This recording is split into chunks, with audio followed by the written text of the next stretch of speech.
الحمد لله وكفى وسلام على عباده الذين اصطفى أما بعد فأعوذ بالله من الشيطان الرجيم بسم الله الرحمن الرحيم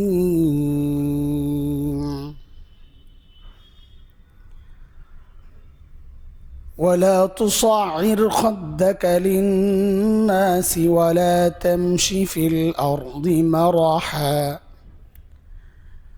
إن الله لا يحب كل مختال فخور وقال رسول الله صلى الله عليه وسلم المسلم من سلم المسلمون من لسانه ويده أو كما قال عليه الصلاة والسلام محترم حاضرين قرآن الكريم سورة لقمان একটা আয়াত আমি তিলাওয়াত করেছি 18 নম্বর আয়াত। তার আগে একটা বিষয় আগে বলি, তারপর ওই আয়াতে যাচ্ছি ইনশাআল্লাহ। আল্লাহ তাআলা আমাদেরকে যত নিয়ামত দিয়েছেন, এর মধ্যে অন্যতম শ্রেষ্ঠ নিয়ামতের নাম ঈমানের নিয়ামত। আল্লাহ আমাদেরকে মুসলমান বানাইছেন, এটা আমাদের জন্য সবচেয়ে বড় নিয়ামত, আলহামদুলিল্লাহ। কিন্তু হাদিসে আসছে এমন এক জমানা আসবে, এমন এক সময় আসবে, লা ইয়াবকা মিনাল ইসলামি ইল্লা ইসমুহু, যে ইসলামের শুধু নাম থাকবে, নামে মুসলমান। ওয়ালা ইয়াবকা মিনাল কোরআনি ইল্লা রসমুহু, কোরআনের রুসম রেওয়াজ থাকবে। ঘরে একটা কোরআন আছে গিলাপবদ্ধ, মৃত্যুর পর কোরআনখানি হয়, এটা একটা রুসম রেওয়াজ। অথবা কোরআনি তাবিজের দিকে মানুষ ঝুঁকে, কিন্তু কোরআন তো তাবিজের কিতাব না, কোরআন তো খতমের কিতাব না যে মাইয়তের জন্য পড়া হবে। কোরআন তো জিন্দা মানুষের কিতাব, মুর্দা মানুষের কিতাব না। আমরা কোরআনকে বানাইছি মৃত্যু মানুষের কিতাব, অথচ কোরআন হচ্ছে জীবিত মানুষের কিতাব। এটা হাদিসের একটা বিষয় আর কি। ওই হাদিসেই আসছে, নবীজি সাল্লাল্লাহু আলাইহি ওয়াসাল্লাম বলেন, এমন এক সময় আসবে যখন ইসলামের নাম থাকবে। আমাদের মতিঝিলের অবস্থা হয়ে গেছে আর কি, ঝিল টিল আর পাওয়া যায় না, নাম তো আছে। আমাদের ইসলাম এখন মতিঝিল মার্কা হয়ে গেছে। বা আমাদের হাতির পোল, সেই হাতির পোল তো আর এখন নাই, নাম তো রয়ে গেছে। এলিফেন্ট রোড, একটা এলিফেন্ট লাগানো আছে, কিন্তু ওই রোডে আর এলিফেন্ট চলে না। একসময় হাতি চলতো, তো এখন ওই অবস্থায় রয়ে গেছে। তা আমাদের এই রোডের নাম, তাও আমাদেরটা আবার নিউ এলিফেন্ট রোড। এই আমাদের সামনে যেটা আছে, এটা খালি হাতি চলার রাস্তা না, নতুন রাস্তা। পুরান হইতে হইতে নতুনও এখন নামকা ওয়াস্তে নতুন হয়েছে, যে নামকা ওয়াস্তে বুঝাইতেছি যেটা আর কি। এটা এখন আর নতুন নাই, এটা আমার জন্মের আগের থেকেই রাস্তা। আমি পুরান হয়েছি, কিন্তু রাস্তার এখনো পুরান হয় না। নাম কি? New elephant road. আমাদের নিউ মার্কেট ভাঙ্গে ভাঙ্গে অবস্থা, পুরান হইতে হইতে আর চলে না, তাও নাম কি? New market. অথচ এখন নাম পড়া দরকার ওল্ড মার্কেট, কারণ এটা সবচেয়ে পুরান এই এলাকার মার্কেট। আমরা ছোটোবেলায় দেখছি যে নিউ মার্কেট ছাড়া আশেপাশে কোনো মার্কেট তো ছিল না, কিছু দোকানপাট ছিল এই লাইনে, কিন্তু মার্কেট তো একটাই। এরপর আমাদের এদিকে কাছের মার্কেট, ওদিকে গাউসিয়া হইল, নূর ম্যানশন, পরে চাঁদনি চক হইল, এদিকে আমাদের প্রিয়াঙ্গন আলপনা হইল, এই তো মার্কেট। তো সবচেয়ে পুরান তো নিউ মার্কেট। কিন্তু ওই নিউ মার্কেটের নাম আজও নিউ মার্কেট রয়ে গেছে। তা আমাদের ইসলামের অবস্থাও এখন তাই হয়ে গেছে। ওই যে নাম ছিল, নাম দেওয়া হয়েছে মুসলমান, কিন্তু আমরা ইসলামের যে সৌন্দর্য এগুলো কিছুই আমাদের মধ্যে নাই। এটা আমাদের বড় আফসোস। ভাই আমি আমাকেই বলতেছি, আমার মতো কেউ থাকলে গ্রহণ করেন, নাইলে দিনই আলোচনা হয়, এটা শুনেন, শোনার মধ্যেও লাভ আছে। আমার মতো যারা, তাদেরকে নিয়ে আমি কথা বলতেছি। ইসলামের নাম তো আছে, কিন্তু আমাদের চলাফেরা ঠিক আমাদের দেশের, আমি এইগুলো আমার সংগ্রহে অনেক কিছু আছে, একটা শোনাই আপনাদেরকে। আমাদের দেশে মেয়েদের নাম রাখে জমিলা বেগম, রাখে না? হ্যাঁ, কার নাম রাখছে? একজন কালো মহিলা। স্বামীর বাড়িতে যখন গেছে, খাওয়া নাই, কাপড় নাই, ঘর নাই, কষ্ট আর কষ্ট, সাথে বোনাস আছে মায়ের, এটা হলো বোনাস। অথচ নাম কি? জামিলা বেগম। অর্থ জানেন? আরে সুন্দর তো জামিলার। বেগম মোগলদের বিবিদেরকে বলা হয়তো বেগম। বেগম এটা ফার্সি শব্দ, টেনশন ফ্রি মানুষ। বেগম, গম মানে টেনশন, পেরেশানি। তো বেগম মানে টেনশন ফ্রি মানুষ। তো টোটালটার অর্থ কি দাঁড়ায়? জামিলা বেগম টেনশন ফ্রি সুন্দরী, কিল খাইতে খাইতে জান যায়। কালো মহিলা কিল খেতে খেতে জান যায়, তার নাম কি? জমিলা বেগম। আমাদের সবার, আমার মতো যারা, আমাদের ইসলাম এখন ওই মার্কা হয়ে গেছে, ঠিক নামের বিপরীত। আমরা আরবিতে এটাকে বলি সলবে মাখাস, মানে না, শব্দের যে অর্থ এর বিপরীত অর্থটা ব্যবহার হয় শব্দের। কখনো এমন বাংলায় অনেক শব্দ আছে। আমি তো ইসলামের যে সৌন্দর্য, একদম সাক্ষাৎ থেকে নিয়ে সাথে থাকার পর যে আচরণ, সেটা তো পরে। একজন মানুষের সাথে আমার আচরণটা কেমন হবে, কোরআন আল করিম সর্বপ্রথম যে বিষয়টা আমার সামনে তুলে ধরেছে, আমি যে আয়াত পড়ছি, ওয়ালা তুসাইর খাদ্দাকা লিন্নাস, মানুষের সামনে গাল ফুলাইয়া থেকো না। গাল ফুলানি রোগ আছে না একটা, সবসময় ভাব, এই ভাব নিয়ে থেকো না। মুখ কালা, আমরা বলি মুখ কালা করা, কপাল কুঁচকে থাকা, মানে দেখলেই বোঝা যায় মানুষটার ভেতরে খুব রাগ আছে, খুব রাগী মানুষ।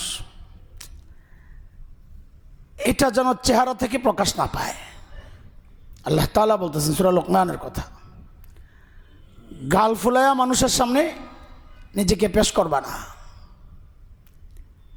হাসি মুখে কথা বলা, এটাকে সাদাকা বলা হয়েছে। এটা একটা সাদাকা, এটা হাসি মুখে কথা বলা ভাইয়ের সাথে। চেহারার বিষয় শেষ, এরপর শাটার খোলার সময় আসছে। শাটার খোলা বুঝেন? দোকানের ভেতরে মাল কি আছে এটা প্রকাশ পাবে কখন? শাটার বন্ধ রাখলে না খুললে? তা আমাদের শাটার হলো আমাদের এই যে দুই ঠোঁট, এই শাটারটা যখন খুলি আমরা, তো ভেতরে কি আছে সব প্রকাশ পায়, দোকানের ভেতরের আইটেম। তো আল্লাহ তাআলা কি বলতেছেন? সূরা বাকারায় আসছে, ওয়াকুলু লিন্নাসি হুসনা, মানুষের সাথে কথা বলো সুন্দর। তোমার চেহারার ভাবভঙ্গিও থাকবে হাসিমুখী। এটা ইসলাম ভাই, এটা ইসলাম। ইসলাম সীমাবদ্ধ কোনো কাজ না। আমার টোটাল জীবনকে আমি কেমনে সাজাবো, সব কিছুর জন্যই আমাকে আমার দিন দিক নির্দেশনা দিয়েছে। আলহামদুলিল্লাহ, কমপ্লিট দিন ইসলাম। শুধু ইবাদতের পদ্ধতি ইসলাম আমাকে শেখায় নাই, বরং আমরা যে কিতাবগুলো পড়ি ওখানে দেখা যায় যে ইবাদত সম্পর্কে যে অধ্যায়, এটা কম কম। আমাদের মাদ্রাসাওয়ালারা এখানে আছে, ওরা জানে। হিদায়া একটা কিতাব আছে, 4 খণ্ডে পড়ানো হয় আমাদের দেশে। ওই প্রথম খণ্ডতেই কিছু ইবাদতের কথা আছে, তাহারাত, নামাজ, রোজা, এগুলা। এরপরের থেকে যে শুরু হয়েছে দ্বিতীয়, তৃতীয়, চতুর্থ, সব হচ্ছে সামাজিক কালচার, আচার আচরণ, বেচা বিক্রি সব হচ্ছে 3 খণ্ডে। এক খণ্ড হচ্ছে ইবাদত সংক্রান্ত, তাও সবটুকু না। এটাই ইসলাম। শুধু সীমাবদ্ধ ইবাদতের নাম ইসলাম না। দেখেন, এই যে হুকুমগুলো আল্লাহ করতেছেন, সব জায়গায় কিন্তু আল্লাহ তাআলা ওইটাই বলেছেন, ওয়ালা তুসাইর খাদ্দাকা লিন্নাস, মানুষের সামনে। আল্লাহ বলেন নাই শুধু ইমানদারদের সামনে নিজেকে সুন্দর আচরণের, নিজের আচরণটা প্রকাশ করা, নিজেকে গালফুলা মুখ নিয়ে কারোর সাথে মুখোমুখি না হওয়া, হাসি মুখে কথা বলা, এটা শুধু ইমানদারদের জন্যে না। আল্লাহ বলতেছেন লিন্নাস, এটা মানুষের হক। ইমানদারের হক আলাদা। একজন মানুষ হিসাবে একজন মানুষ আমার কাছ থেকে কি পায়? আমাকে দেখলেই যেন মনে হয় যে এই মানুষটা থেকে আমি ক্ষতির মুখোমুখি হব না। আমার চেহারা দেখলেই যেন বুঝি যে এই মানুষটা আমাকে ক্ষতি করবে না।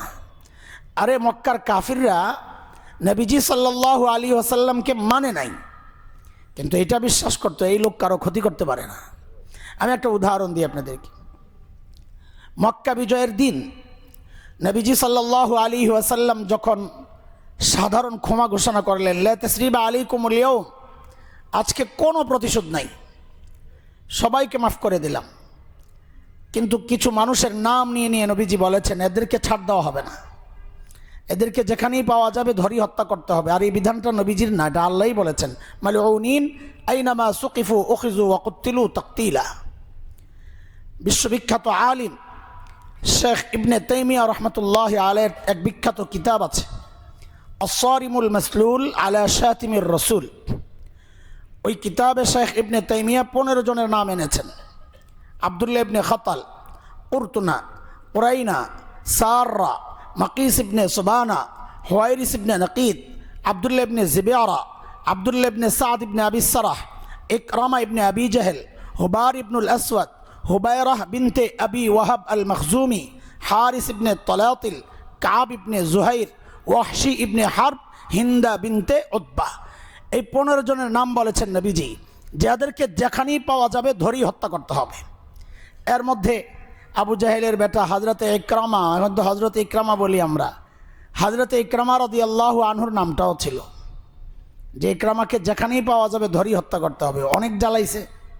ওহুদের যুদ্ধে মুসলমানদের মার খাওয়ার এক বড় কারিগরের নাম হজরত ইকরামা। আমরা সবাই হজরত খালিদ বিন ওয়ালিদের কথা জানি।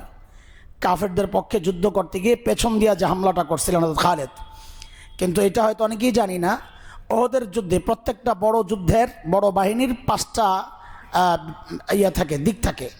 আমরা বলি মোকাদ্দিমা, আর মাইমানা, মাইসারা, কলব, সাকা।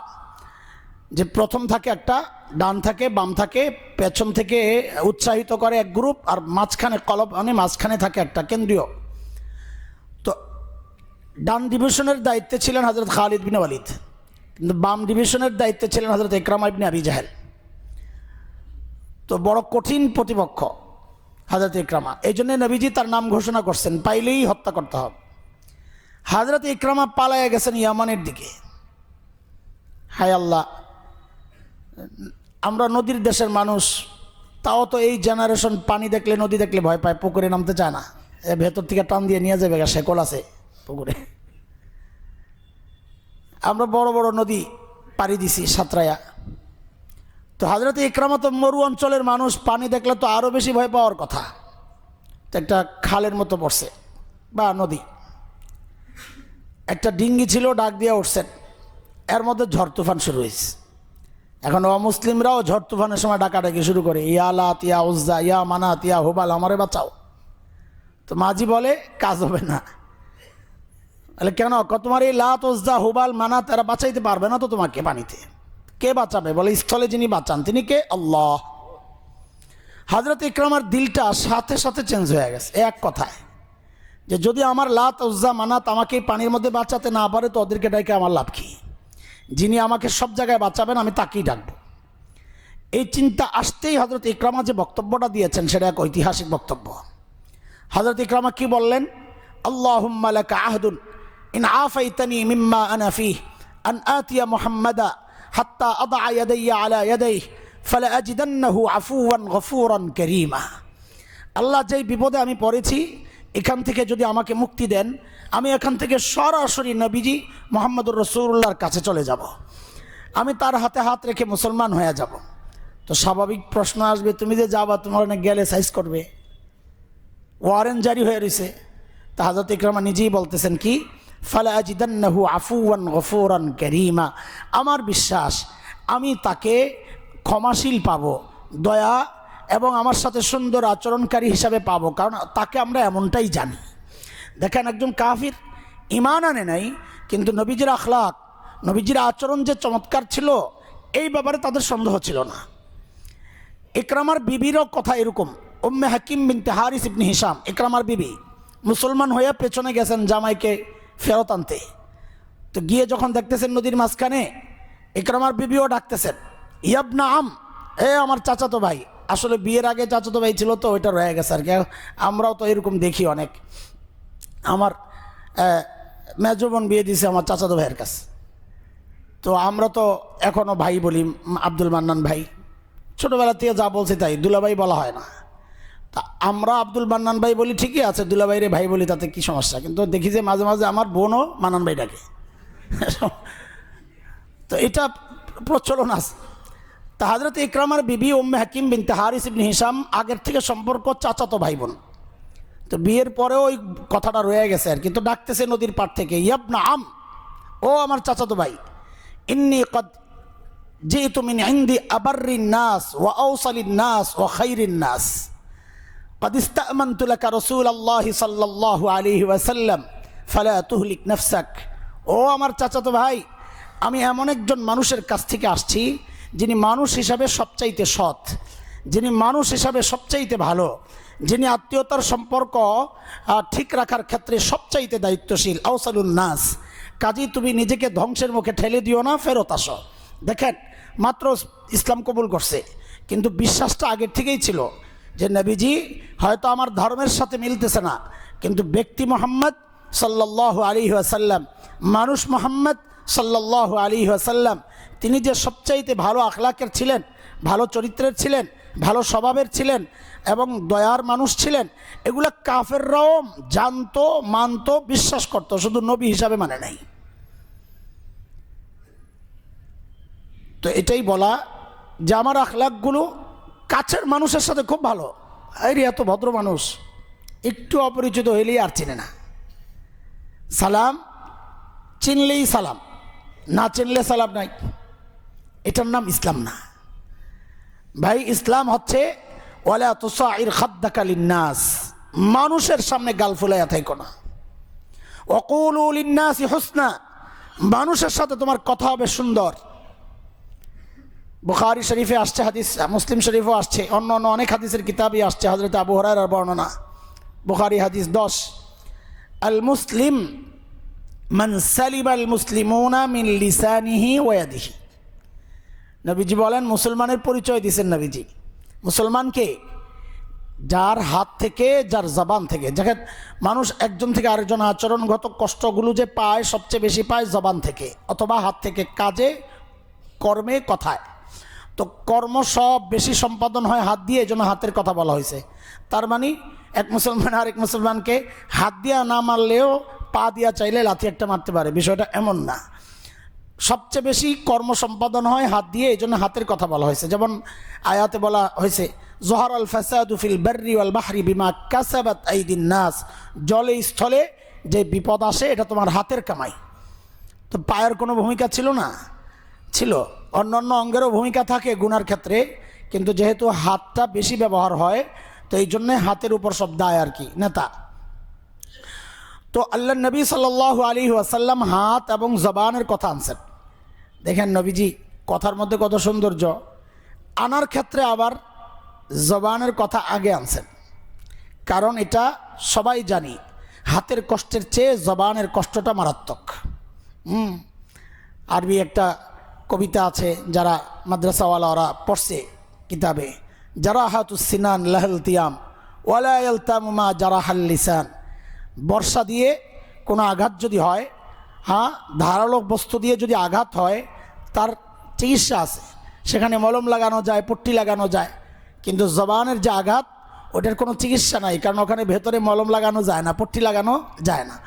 এই জন্যে বাহ্যিক আঘাতের চেয়ে অন্তরের আঘাতটা আরও মারাত্মক। সেই জন্যে নবীজি জবানের কথা আগে আনছেন যে একজন প্রকৃত মুসলমান তো সে যার হাত থেকে আরেক মুসলমান কষ্ট পাবে না, যার জবান থেকে আরেক মুসলমান কষ্ট পাবে না, যার কাজে কর্মে আরেক মুসলমান কষ্ট পাবে না। এখানে তো মুসলমানের কথা আসছে, কোনো কোনো বর্ণনায় মানুষের কথাও আসছে যে প্রকৃত মুসলমান তো সে যার জবান থেকে অন্য মানুষ কষ্ট পাবে না, যার কাজে অন্য মানুষ কষ্ট পাবে না। আল্লাহর নবী সাল্লাল্লাহু আলাইহি ওয়াসাল্লাম থেকে নিয়ে আমাদের পূর্ব পুরুষ পর্যন্ত এই ধারাটা ছিল। কি এক সময় আসছে এখন যে কারো আহকে আমরা একটু ভয় করি না, একজনের আহকে কোনো পরোয়া নাই। আমি তার ইজ্জত নষ্ট করলে তার আহ আসতে পারে, এটার কোনো মূল্য মুসলমানের কাছে নাই। ভাই, এর চেয়ে ভয়ঙ্কর বিষয় আর কি আছে আপনি জানেন?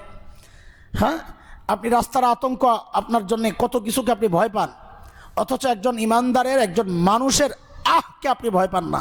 আরে হাকিমুল উম্মত মুজাদ্দিদ মিল্লাত হযরত মাওলানা আশরাফ আলী থানভী রহমতুল্লাহ আলাইহি কিতাব লেখছেন হুকুকুল বাহাইম, চতুষ্পদ জন্তুর হক। হযরত একটা আজীব গল্প লেখছেন, এটা আমভাবে বললে অনেকে কীভাবে নেয় জানি না, আমরা এটা বিশ্বাস করি। এই জন্য যারা বিশ্বাস করবে তাদের জন্য, যাদের বিশ্বাস নাই দরকার নাই, এটা জরুরি কোনো বিষয় না। হযরতের স্ত্রী মুরগি পালতেন, মুরগি। তো একদিন কোথায় বেড়াতে যাবেন, তো যাওয়ার সময় স্বামীকে বলে গেছেন হযরতকে যে 10টায়, ঠিক 10টায় আমি মুরগিরে খাবার দিই, পানি দিই, ওইটা আমি একটু দিয়েন। ঠিক আছে, কিন্তু ওই সময় তাফসির বয়ানুল কোরআন, কোরআন শরীফের এক বড় তাফসির, ওইটা লিখছিলেন হযরত। খুব মনোযোগ, ব্যস্ততা।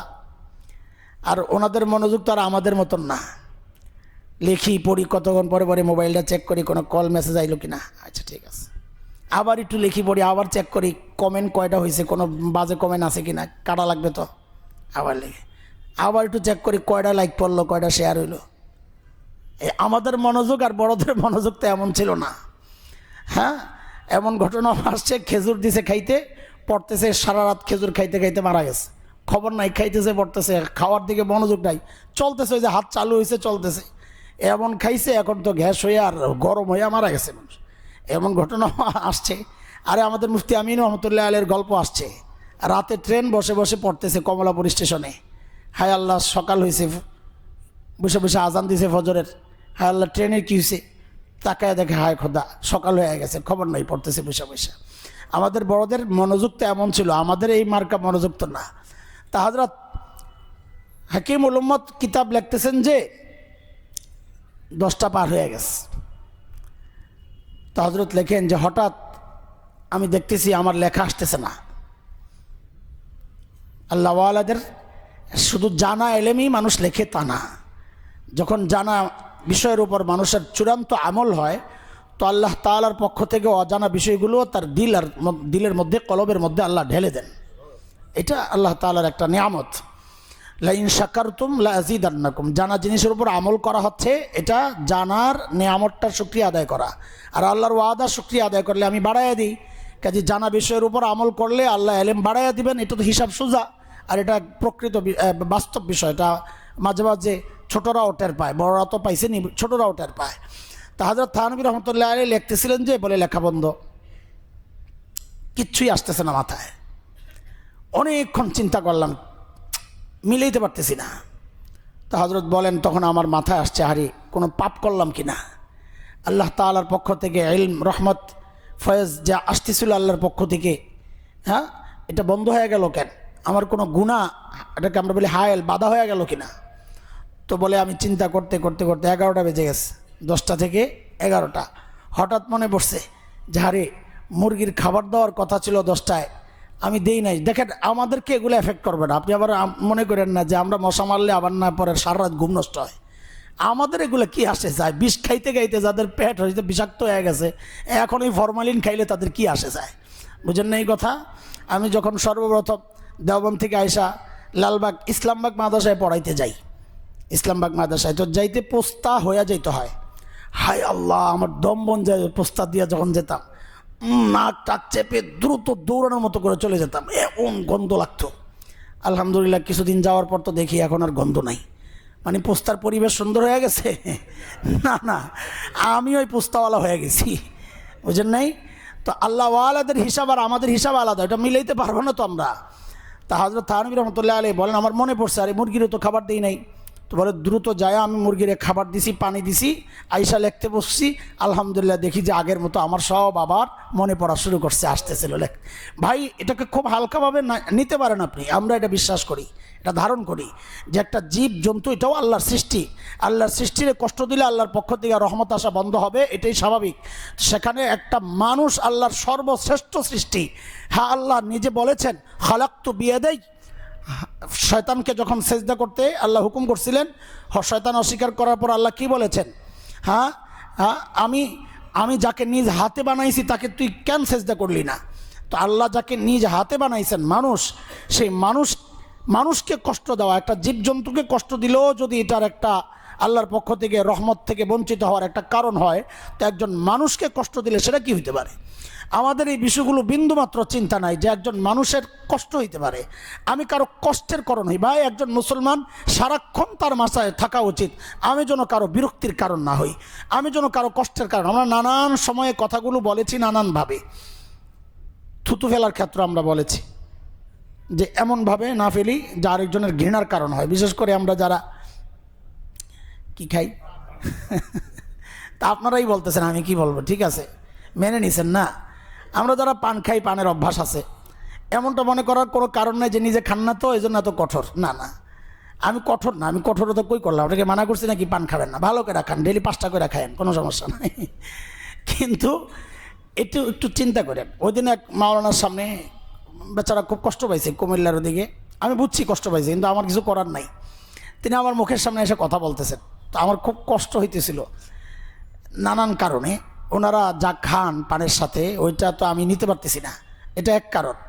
আরেক কারণ হচ্ছে পান যারা খায় তারা যখন কথা বলে তখন তাদের মুখের থেকে গন্ধের বরকতের সাথে সাথে কিছু ছিটার বরকত আসে, ওগুলো দিয়ে আমাদের তো জামা কাপড় যায় নষ্ট হইয়া। তা আমি এমন করতেছি, উনি খুব মাইন্ড করছেন, বলছেন না হযরত আপনি যে কথা বলতেছেন ওই পানের ছিটা আসে তো আমার জামা পরে ডিজাইন হয়ে যাবে। আমার জামাটা পরে ডিজাইন হয়ে যাবে না, এই ডিজাইনওয়ালা জামা পরে আমি মানুষের সামনে বয়ান করতে যাব, একটু দূরে থেকে কথা বলেন। তো উনি কীভাবে নিছে, কিন্তু এটা আমাদের চিন্তা করা উচিত যে আমি যেন কারো কষ্টের, ঘৃণার, বিরক্তের কারণ না হই। কেন? আমার পরিচয় আমি খালি মানুষ না, আমার পরিচয় আমি মুসলমান। আরে হযরত আবু বকর সিদ্দিক রাদিয়াল্লাহু আনহু, ওনার খেলাফতের সময় একটা সিস্টেম ছিল, দরবারে বিধবা অসহায় নারীদের লিস্ট থাকতো, স্বেচ্ছায় খেদমত, এটা অনেক সওয়াবের কাজ, আমরা আগে বলেছি মানুষের হকের সম্পর্কে, স্বেচ্ছায় খেদমত। তো সিস্টেম ছিল যে খেদমত করবে ওই বুড়ির নামের পাশে নিজের নাম বসায় দিবে, যেন সবাই জানে যে তার খেদমতের লোক আছে। হযরত ওমর গেছেন একদিন খেদমত করবেন, তো গিয়ে দেখেন সব নাম বুকড, একটা নাম খালি আছে, পাশে কারো নাম লেখা নাই। হযরত ওমর চিন্তা করলেন আমি খেদমতটা করি। তো হযরত ওমর কি করছেন, ঠিকানা নিয়ে পরদিন সকালে চলে গেছেন বুড়ির বাড়িতে, দরজা নক করছেন, মা আমি ওমর ইবনুল খাত্তাব আপনার ঘরের কাজ করতে আসছি। বুড়ি ভেতর থেকে জবাব দিচ্ছেন, বাবা প্রতিদিন যিনি কাজ করেন তিনি তো কাজ করে চলে গেছেন। আরে কে করেন, নাম কি? বলে নাম তো জানি না। দেখতে কেমন? তাও জানি না। প্রতিদিন আইসা দরজা নক করে, আমি দরজা খুলে দিয়ে সরে যাই, সে ঘরের কাজ টাজ করে আবার রেখে দরজা নক করে, আমি যা দরজা বন্ধ করি, এভাবেই চলতেছে। কে আসে কি নাম কিছুই তো জানি না, গলাও তো শুনি নাই। হযরত ওমর চিন্তা করছেন তাইলে পরের দিন আমি আরেকটু আগে আসি, তার আগে চলে আসি। তো আসছেন ফজরের আগে, এসে একই অবস্থা, বলে প্রতিদিন যিনি কাজ করেন চলে গেছেন। হযরত ওমরের ভিতরে এবার ভিন্ন জিনিস জাগছে যে কাজের দরকার নাই, আগে এই বুজুর্গ বাইর করা লাগবে, কে এই আল্লাহর বান্দা যিনি গোপনে গোপনে বুড়ির কাজ করে চলে যান। পরের দিন গভীর রাতে হযরত ওমর বুড়ির বাড়ির সামনের এক ঝোপের আড়ালে চুপচাপ বসে আছেন, দেখবেন কে আসতেছে। তো দেখেন যে এক আল্লাহর বান্দা খালি পায়ে পা টিপে টিপে চোরের মতো বুড়ির বাড়ির দিকে আগাচ্ছে। হযরত ওমর রেডি, আসেন আজকে। যেই কাছে আসছে অন্ধকার রাত, হযরত ওমর লাফ দিয়া সামনে দাঁড়ায় জিজ্ঞেস করতেছেন, মানান্ত, কে আপনি? আল্লাহ, কে আপনি বলে নিজেই তো চমকাইয়া গেছেন। দেখেন কেউ নাইনি, খলিফাতুল মুসলিমিন হযরত আবু বকর সিদ্দিক রাদিয়াল্লাহু আনহু। ভাই মানব সেবার গল্প হিসাবে এটা তো খুব সুন্দর চলে, কিন্তু আমরা ওইটা বলার জন্য এটা আনি নাই। হযরত ওমর দুইটা প্রশ্ন করছিলেন, আবু বকর আপনি, আচ্ছা আপনি আসেন খেদমতে, হ্যাঁ, তো এই লিস্টের মধ্যে নাম লেখেন না কেন, তো আমার এই 3 দিন কষ্ট করা লাগে না? এইটা এক প্রশ্ন। তাহলে আবু বকর কি বলছেন, ওমর আমি তো শুধু আল্লাহকে জানাতে চাই, দুনিয়ার কেউ জানুক আমি এটা চাই না। এটাও আমাদের আজকের আলোচনার উদ্দেশ্য না। এর পরের যে কথাটা হযরত আবু বকরকে জিজ্ঞেস করছেন হযরত ওমর, আচ্ছা বুঝলাম নাম লেখলেন না এই কারণে, জুতা নাই কেন, খালি পায়ে আসছেন কেন? এই রাস্তায় কাটা আছে, মহব্বত করতেন, এমনি লেগে থাকতেন দুইজনের সাথে, কিসের লাগা? আমলের প্রতিযোগিতা, আবার ওই ক্ষমতার লাগালাগি না, হ্যাঁ ইলেকশন, এটা না, কার চেয়ে কে বেশি আমল করতে পারে, সবসময় প্রতিযোগিতা থাকতো। কিন্তু হয়তো ওমর পারতেন না, আল্লাহ আবু বকর রাদিয়াল্লাহু আনহুকে বানাইছিনি ওইভাবে। আল্লাহু আকবার। তা হযরত ওমর জিজ্ঞেস করতেছেন, আবু বকর পায়ে জুতা নাই কেন সেটা কোন? তা হযরত আবু বকর বলতেছেন, ওমর আমাদের মতো এখন স্পেশাল জুতা তো না, বেল্টের লাগানো একদম শু, ওই যে কি বলে ক্যাশ পরা, হেঁটে যাবে কোনো পিঁপড়াও টের পাইব না, ওই রকম জুতা তো আর তখন ছিল না, চটি খরম এই টাইপের জুতা। তো আওয়াজ হয়, আমরা গ্রামেও দেখছি আগে যখন মানুষ হাঁটতো চট আওয়াজ হতো, বোঝা যাইতো। এখন তার এগুলা নাই, এখন জুতাওয়ালারা কি সুন্দর সুন্দর জুতা বের করছে, টের পাওয়া যায় না।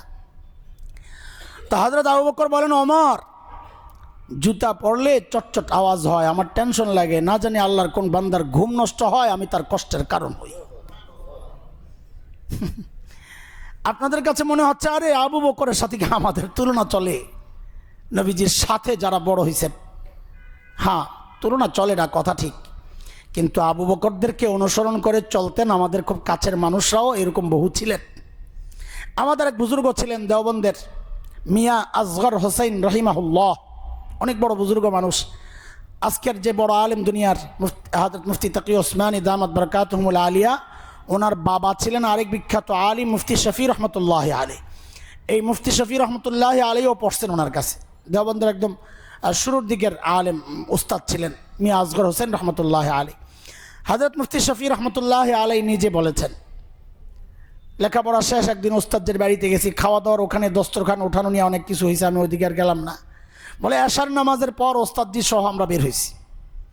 তো একটা বাড়ির সামনে, তখন মানুষ মিক্স থাকতো, সব ধর্মের মানুষ মিলেমিশে এক এলাকায় থাকতো। তো হযরত বলেন যে একটা বাড়ির সামনে গিয়ে আমাদের ওস্তাদজি মিয়া আসগর হোসেন রহমতুল্লাহ আলী পায়ের জুতাগুলা খুললেন, হাতে নিলেন, কিছু দূর গেলেন, আবার জুতা পরে আবার চললেন। আমি তো অবাক হয়েছি, কিরে কাদা নাই কিছু নাই, এমনও তো না যে হযরত মুসা আলাইহিস সালামের মতো হুকুম আসছে, ইখলানা আলাইক ফাইন্নাকা বিল ওয়াদিল মুকাদ্দাসি তুয়া, পবিত্র জায়গায় আছেন জুতা খোলেন, আল্লাহ হযরত মুসাকে বলছেন। এমনও তো কিছু না, এটা কি এমন জায়গা আমি তো চিনি না। তো কৌতূহল ভিতরে জিজ্ঞেস করলাম, হযরত এই কাজটার কোনো অর্থ তো আমার বুঝে আসলো না, আপনি একটা নির্দিষ্ট জায়গায় এসে জুতাটা খুললেন, একটু পর গিয়ে আবার জুতা পরলেন, কারণটা কি? তা হযরত মিয়া আসগর হোসেন রহিমাহুল্লাহ কি বলেন, সুবহানাল্লাহ, আরে সাহাবাওয়ালা জিন্দিগি আমাদের বড়রাও কাটায় গেছেন, চেষ্টা করছেন। মিয়া আসগর হোসেন রহিমাহুল্লাহ বলেন, মিয়া শফি বলতেন, মিয়া শফি এই যে বাড়িটা, এটা একটা অমুসলিম নারী, সে তার যৌবনে খুব সুন্দরী ছিল এবং সে এই সুন্দরকে বিক্রি করত, দেহ ব্যবসায়ী ছিল।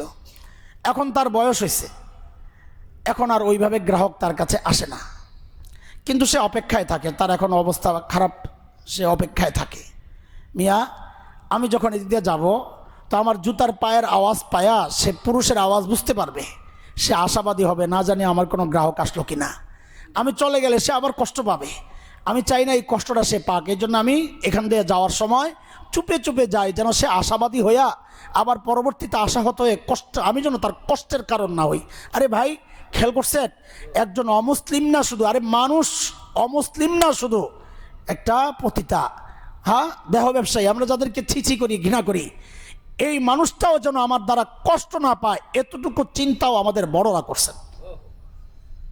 কারণ এটা ইসলাম, যে এটা তো ইসলাম, আমরা তো ইসলাম পালন করতেছি, নিউ মার্কেটওয়ালা ইসলাম, নিউ এলিফেন্ট রোডওয়ালা ইসলাম, মতিঝিল মার্কা ইসলাম, জমিলা বেগম মার্কা ইসলাম, এগুলো মনে রাখেন, শব্দগুলো কাজে লাগবে। চোখের পানির একটু ভয় পাইয়েন মানুষের, মানুষের আহকে একটু ভয় পায়েন। আমি শেষ করব ছোট্ট একটা হযরত ওমরের গল্পটা। আমি মনে চাইছিলাম যে বাদ দিয়ে অন্য কথা বলি, কিন্তু আমার মন চাচ্ছে এটা বলি। চোখের পানিরে কত ভয় পাইতেন বড়রা। হযরত আসলাম রাদিয়াল্লাহু আনহু গোলাম, তার বর্ণনা যে হযরত ওমর আমাকে একদিন রাতে জাগালেন, আসলাম ওঠো, মদিনার বাহিরে এক কাফেলা আসছে, তারা ওখানে মদিনার বাহিরে তাবু গাড়ছে, চলো খবর নিয়ে আসি কি অবস্থা। হ্যাঁ, হয়তো ওমর তারা আমাদের এই জমানার শাসক না যে নতুন পাবলিক আইছে চল চান্দাটা লইয়াই যায় রাতে আগে আগে। হ্যাঁ, আল্লাহু আকবার। হযরত ওমর হযরত আসলামকে নিয়ে গেছেন কাফেলা খোঁজ খবর নেওয়ার জন্যে। গিয়ে দেখেন সবাই ঘুমাচ্ছে, এক জায়গায় একটু আগুন জ্বলতেছে। গিয়ে দেখেন দুইটা বাচ্চা কান্না করতেছে। এক মহিলা আগুন ধরায়া ওখানে ডেকচি রেখে পানি দিয়া শুধু ঘুরাইতেছে আর কি। হয়তো ওমর জিজ্ঞেস করতেছেন কি করতেছেন? তো বলেন যে আপনি ঘুমান না, বলেন যে আমি একজন বিধবা নারী, আমার এই দুই বাচ্চা ক্ষুধায় কান্না করতেছে, এখন ওদেরকে কিছু দিব আমার নাই কিচ্ছু, তো কি করো যে এগুলো করতেছি যেন ওরা কিছু একটা করতেছি এই আশায় কান্না থামে, আর আস্তে আস্তে কান্না করতে করতে ক্লান্ত হইয়া যেন ঘুমায়া পড়ে। হযরত ওমর হযরত আসলামকে বলেন, আসলাম চলো। বলে আমাকে নিয়ে হযরত ওমর মদিনায় আসছেন, বাইতুল মালের গোডাউন খুলছেন, রাষ্ট্রীয় কোষাগার, ওখান থেকে আটা নিছেন, মধু নিছেন, ঘি নিছেন, এই তিনটা আসছে। তো বলেন তিনটার মধ্যে ভারী হবে কোনটার? আটা।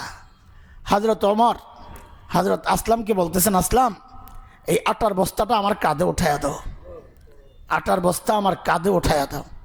তো হযরত আসলাম বলেন, আমি বললাম আমিরুল মুমিনিন আমি উঠাই, বস্তা আমি উঠাই, আপনি ঘিটা আর মধুটা নেন।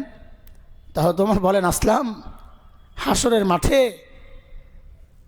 আমার গুনাহ তুমি উঠাইবে না, আমার গুনাহ আমাকেই বহন করতে হবে,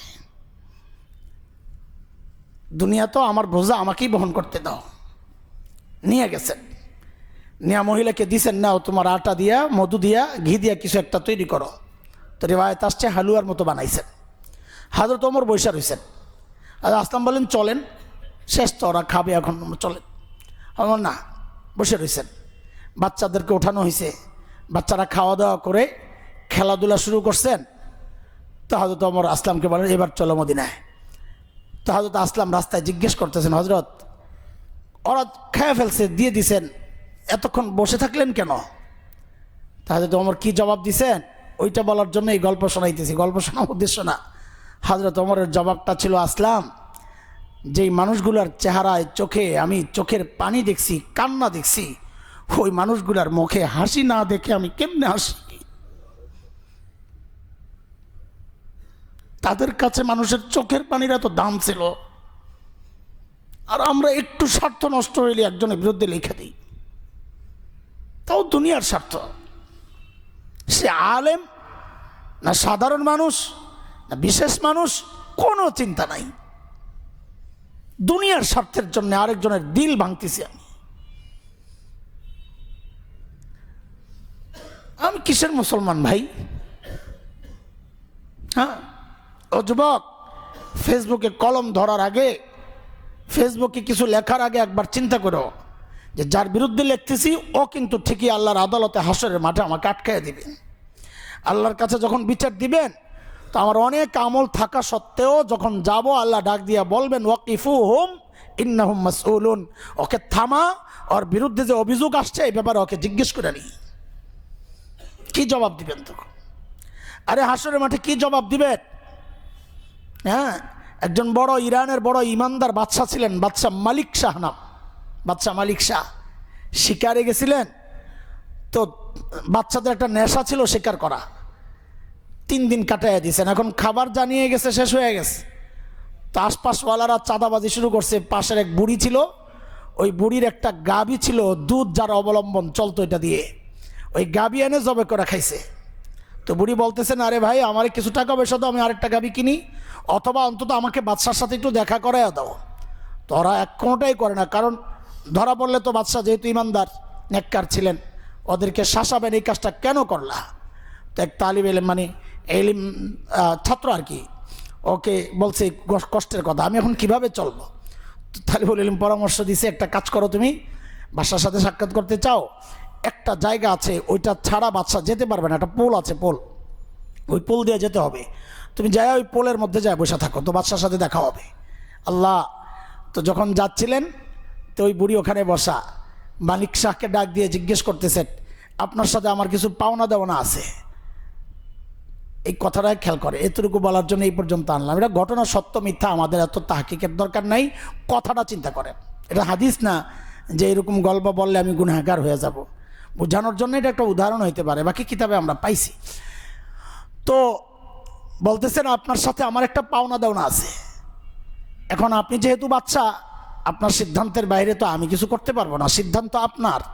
ওই পাওনা আপনি এখানে আদায় করবেন না হাসরের মাঠে আদায় করবেন, এটা আপনার ইচ্ছা। পাওনা এখানে আদায় করবেন না হাসরের মাঠে, এটা আপনার ইচ্ছা। বাদশার সাথে সাথে নাইমা কান্না শুরু করছে, মা বলো কি তুমি, আমি হাসরের মাঠে কেমনে আদায় করব? কি হয়েছে বলো? ও ভাই, যাদের হক নষ্ট করছেন সিদ্ধান্ত আপনার, এই পাওনাটা এখানে আদায় করবেন না হাসরে আদায় করবেন, সিদ্ধান্ত আপনার। মনে রেখেন, হাসরে আদায় করতে গেলে কিন্তু ধরা খাইয়া যাব, তখন নেকিগুলা দিয়ে দিয়ে আদায় করতে হবে, নেকি শেষ হয়ে গেলে তার গুনাহগুলা নিয়ে নিয়ে আদায় করতে হবে। নবীজি বলেন, এ হচ্ছে মিসকিন, যার নেক আমল ছিল জান্নাতে যাওয়ার মতো, অথচ মানুষের হক নষ্ট করার কারণে আজকে সব আমল তাকে দিয়া এখন সে একদম নিঃস্ব হয়ে গেছে, প্রকৃত মিসকিন তো সে। হাদিসের কথা। ও ভাই, যাদের হক নষ্ট করছি একটু সরি বলে দিই, একটু মাফ চাইয়া নিই, নিজের সাথে সম্পর্কটা ইজি করে নিই। কারো চোখের পানের কারণ যেন আমি না হই, কারো এর কারণ যেন আমি না হই। সবসময় নিজেকে এইভাবে বেশ করব যে আমি কারোর জন্য বিরক্তিকর না হই, আমি কারো কষ্টের কারণ না হই। আমাকে দেখে অন্তত কেউ যেন এমনটা মনে না করে এই মানুষটা আমার কষ্ট বা ক্ষতির কারণ হইতে পারে। আমাকে দেখলেই যেন মনে করে এই মানুষের কাছে আমি নিরাপদ। আল্লাহ তাআলা আমাদেরকে প্রকৃত মুসলমান হিসাবে নিজের আখলাক আর চরিত্রকে ওইভাবে ইসলামী যে কালচার, মুআশারা, মুআমালা, লেনদেন, সামাজিকতা, সব ক্ষেত্রে আল্লাহ তাআলা আমাদের নিজেকে ওইভাবে গড়ার তৌফিক দান করেন। মানুষের চোখের পানি এটার কারণ যেন আমি না হই, আল্লাহ তাআলা আমাকে ওইভাবে চলার তৌফিক দান করেন। আমিন। ওয়া আখিরু দাওয়ানা আলহামদুলিল্লাহ।